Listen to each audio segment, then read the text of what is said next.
Vamos primeiramente ouvir essa declaração do presidente Lula nessa Bahia Farm Show de poucos dias atrás, aqui nesta semana, né? Acompanhe. Quem é da agricultura sabe o que aconteceu. No tempo em que o PT governava esse país, vocês compravam uma dessas máquinas que parecem uma coisa do outro mundo, sabe? Pagando 2% de juros ao ano. Hoje vocês estão pagando 18%, 19% ao ano.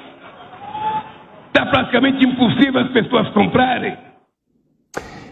Não é fato, e a gente vai mostrar os números agora. Temos aí, Nilson, por gentileza, a gente separou aqui, isso é um levantamento feito pelo Jornal Digital Poder 360, com dados oficiais do Ministério da Agricultura. Vamos lá.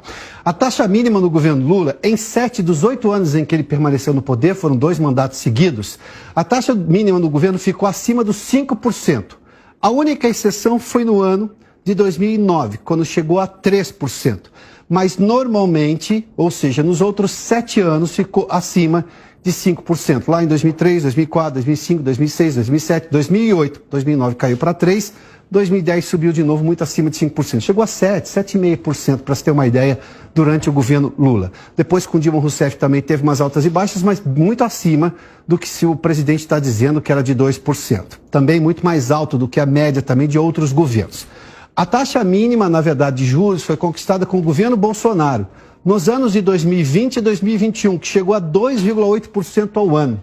Nos outros anos, ou seja, 2019 e 2022, o teto, ou seja, o máximo de taxa mínima, né, daquele valor, 3% ao ano, ou seja, não subia mais do que isso. Foi isso que permitiu que o agronegócio, que hoje dá um resultado gigantesco no PIB do primeiro trimestre, que responde por boa parte da balança comercial brasileira, isso garante um dólar baixo, porque para ter dólar baixo você precisa ter entrada de dólares no Brasil. Por isso que o comércio externo é muito importante. Você vende muito, você exporta muito, entra dólares no Brasil. E são dólares que vão para o setor produtivo, ou seja, de venda de mercadorias fabricadas aqui no Brasil, que geram riqueza aqui no Brasil, que geram impostos pagos ao governo brasileiro. Esse é o agronegócio. Você se lembra que o Lula tem hoje, o presidente Lula tem um conflito com o agronegócio. Se chama de fascista, direitista, como se as pessoas não pudessem ser de direita, como ele é de esquerda. Qual é o problema? E fascismo nós já falamos. O presidente, se um dia ele se dedicar, que seja ali uns 5 minutos para ler o significado de fascismo, ele vai parar de usar essa expressão.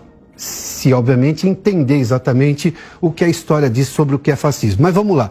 Esses são os dados todos que mostram claramente que o que você ouviu aí nessa fala do presidente Lula lá na Bahia Farm Show é uma frase que não condiz com a verdade. É, de novo, o que se pode chamar de uma narrativa. Mas o presidente produz uma série de narrativas. Sem contar que, neste momento, Lula tem um problema de popularidade interna aqui no Brasil, de perda de apoio aqui no Brasil, no Congresso Nacional, de atores que o apoiaram, inclusive, na eleição presidencial, na eleição do ano passado, e também internacional. A gente vai trazer ao longo do programa de hoje uma série de declarações que, digamos, corroeram essa popularidade ou essa imagem do Lula diplomata, o Lula estadista, que não condiz mais com a verdade, sem contar todas essas narrativas. Entre elas, por exemplo, dia 15 de abril de 2003, Lula disse que os Estados Unidos precisam parar de incentivar a guerra. Mais que isso, ele não se encontrou com Zelensky.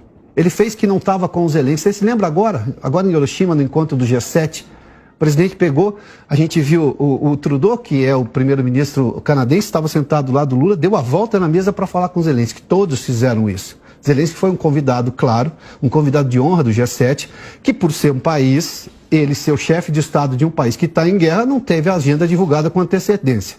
O presidente Lula não fez nem esse esforço. Fez ali que estava lendo papéis, enfim, uma coisa, o que obviamente chamou muita atenção do mundo. Esse foi o primeiro fato que a imprensa internacional